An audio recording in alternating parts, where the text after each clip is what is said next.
White House is also watching, of course, the battle forming over the future of the Supreme Court. President Trump set to pick the next justice, which could shift the balance on the court for more than a generation. President Trump saying he will nominate someone to replace Justice Kennedy, who will be on the court, in his words, for the next 40 to 45 years. And so, Terry, tonight on the future of the court and on Democrats scrambling, but with few options tonight.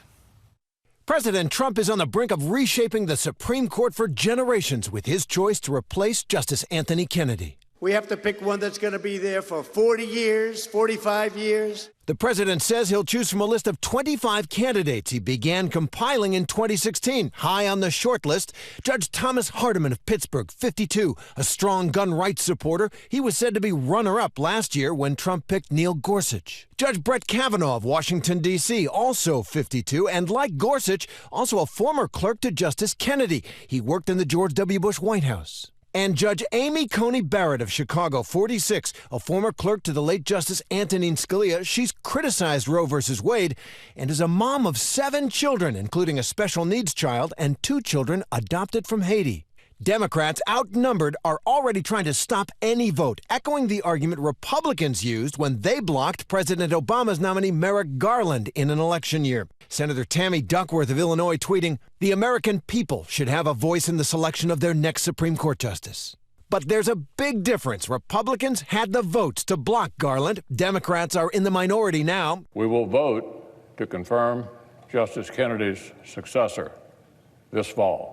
But for every senator, this will be a monumental vote. Perhaps the biggest issue, the right to choose abortion. President Trump in 2016 became the first Republican nominee to explicitly promise the end of Roe v. Wade. Well, if we put another 2 or perhaps 3 justices on, that's really what's going to be, that will happen. And that'll happen automatically, in my opinion, because I am putting pro-life justices on the court. Now, with Trump ready to deliver, there's tremendous pressure on the 2 pro-choice Republican women senators, Lisa Murkowski of Alaska and Maine's Susan Collins. Roe v. Wade is an important precedent, and it is settled law. If Democrats have any chance of blocking a nomination, they can't afford to lose a single vote. But now 3 Democrats up for re-election in states Trump won are feeling the heat.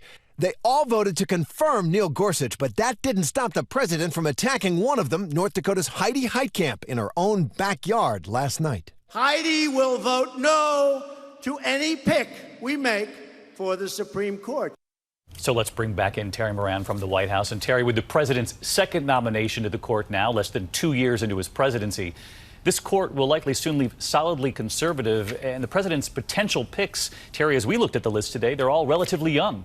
That's right, David. That long list of 25, the average age of some were just over 50 years old. So when the president says his choice will have an impact on America lasting for decades, he's absolutely right. And that sharp shift to the right that this nomination will represent, if confirmed, that will operate as a kind of invitation to conservative lawmakers and activists around the country who will bring cases that target Roe versus Wade and affirmative action and other conservative causes.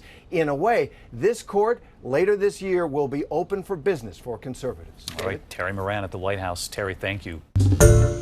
Hi, everyone. George Stephanopoulos here. Thanks for checking out the ABC News YouTube channel. If you'd like to get more videos, show highlights, and watch live event coverage, click on the right over here to subscribe to our channel. And don't forget to download the ABC News app for breaking news alerts. Thanks for watching.